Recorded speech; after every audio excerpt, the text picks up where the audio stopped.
Okie dokie, the most difficult tag ever. These are actually quite hard questions, except the first one. But the rest of them unless you oversimplify them and really don't get the intent of the question, this should be extremely difficult to do. And I haven't given it any thought. So let's try this, shall we? Why? The answer to why is always why not. Um, why not just skip to the end if there is only this life? Because I enjoy it, and while I'm here, I'm going to enjoy it, even if I slip into oblivion at the end of this life. I'm still going to go along for the ride as long as I can and enjoy it as much as I can. That being said, I don't think this is the only life. I think there is another reality that we go to after death that is determined by our how we act in this world, how we treat other people, what we do, you know, our morality, basically, and our actions will affect where we end up. In my belief system, there's more than two variations of that afterlife. So, you know, there's not just the bad one and the good one. In fact, there is no torture in the afterlife for bad people. You just get stuck with a whole bunch of people just like you. Yeah. When did humanity become truly human? I'm going to have to go for shortly after we started building civilizations. I'm not just talking about farming communities, I'm talking about civilization, where there's things like entertainment and health care and all that stuff. When people actually started looking out for each other and whatnot. This is probably going to be pre-government, and healthcare being just some healer that knows herbs, you know, sort of stuff. But yeah, you might have a ruler of some kind, but you know, no actual government per se. But yeah, when we started building civilization, on the very dawn of civilization, that's when we became truly what I call humans.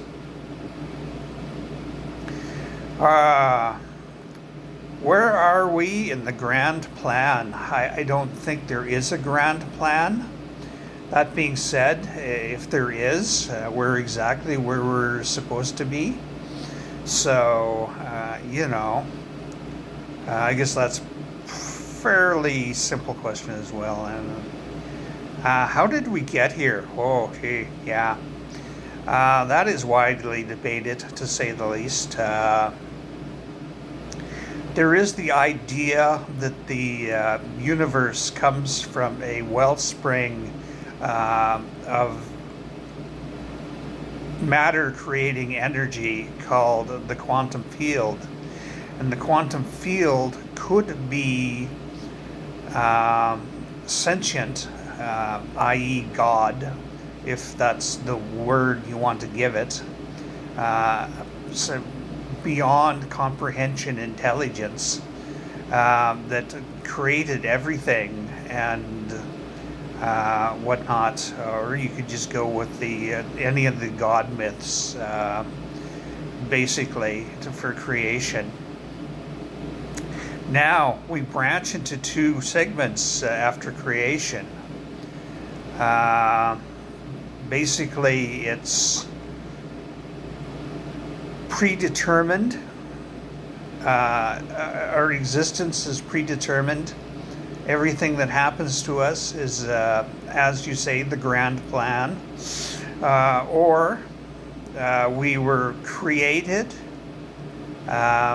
in the beginning with just matter that came into existence and left to evolve on our own, or we were created to the point that we had our planet and our and life and all this, and then we were left to be alone. Or, like I say, we're all part of this grand plan, this grand scheme of things that's all planned out for all of time until the end of the universe, to whatever end. Yeah. Or we could just be a cosmic accident of some sort. Basically, there's no intelligence there. The quantum field just existed mysteriously, and it's not sentient. It didn't create us on purpose. We just sprung into existence and are here by an extraordinarily small percentage that we should be in existence at all, let alone that we evolved into life forms that are smart and can do things and whatnot. You know, a huge, I don't have the words. I don't want to say accident because that's not really it. Huge coincidence. Yep. What is the more important? The single person, the group, or both equal?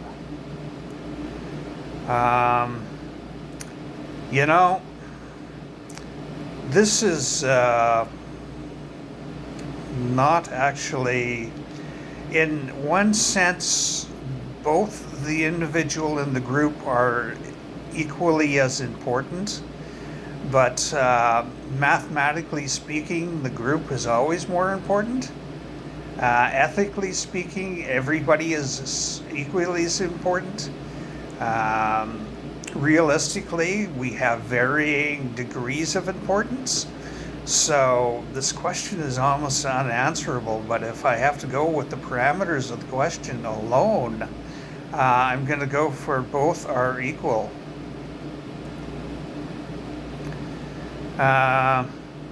Do we really exist? I'm not convinced that we do.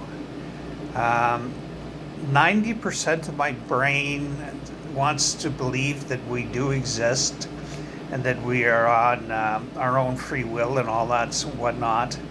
But 10% of my brain thinks we might actually be a simulation.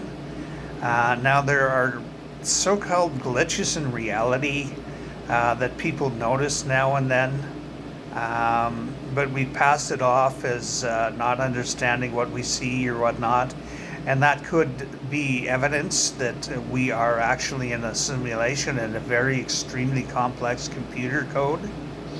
So, you know. Oh, it garbled my screen. I'm going to have to get back to you in a second. Now, this is a weird question to a lot of people, and something that is not believed widely, but is believed by some, if not a bunch, of scientists.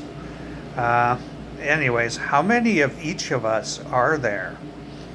The possibility that there are countless, in fact, infinite amounts of literally us in extraordinary variation, anything from just the only difference in the reality is that I dropped a pencil once, and in this reality I didn't, to vast extremes like I'm the king of the world or you're the king of the world or whatever, you know.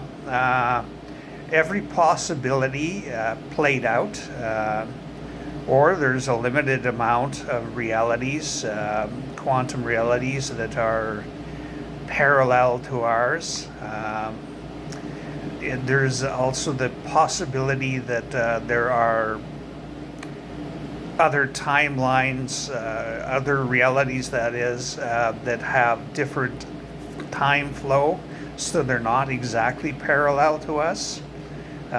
It's kind of a complex thing, but there is the possibility, of course, that there are other realities which more of us exist. And there is, of course, the possibility that is more widely accepted, vastly more widely accepted, that we are the only reality in which we, as a person, exists. And in some respect, that copy of us in another reality isn't actually us, because the experience throughout the lifespan isn't going to be exactly the same, so they're not technically us. All of these things have to be weighed when in consideration, but I think there are multiple realities that multiple copies of us live different lives. How many is undeterminable. And of course, it's kind of undeterminable that there are other realities. There are trying to build tests to see if there are, but I don't have any comprehension of how that would work. Anyways, does thought affect reality? Yes and no. Thought generates action or inaction.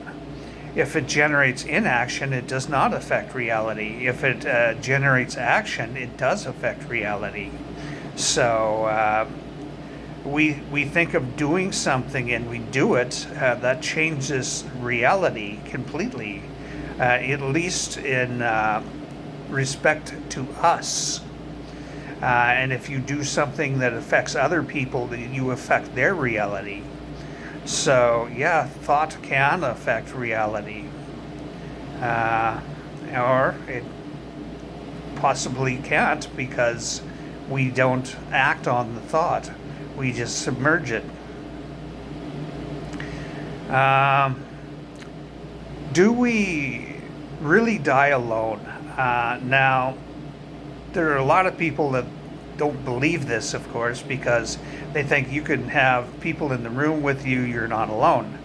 To somebody who has had depression their entire life, and anxiety and stuff, well, since my teenage years anyways, I can tell you, you can be in a room full of people and be completely alone. Even when you're with friends, you can be alone, because they're not going through what you're going through, and they can't change what you're going through emotionally. So in that respect, you do die alone, because you were the only one going through that, and that death process. And we all, I do believe we all do that in a different manner. Even if we experience the same type of death, our perceptions, our ability to reason, our fear level, all affect what that version of our death will be reflected as. So yes, we all die alone in that respect. Physically, though, we can die alone, but often there's somebody with us. If you're in a care home or a hospital and you're critically ill, there's often somebody with you when you die. So physically speaking, yes, no, we don't die alone. Emotionally speaking, rationale speaking, yes, we do die alone. So yeah. Anyways, that's it. That's all. You have a fabtacular day. Keep smiling.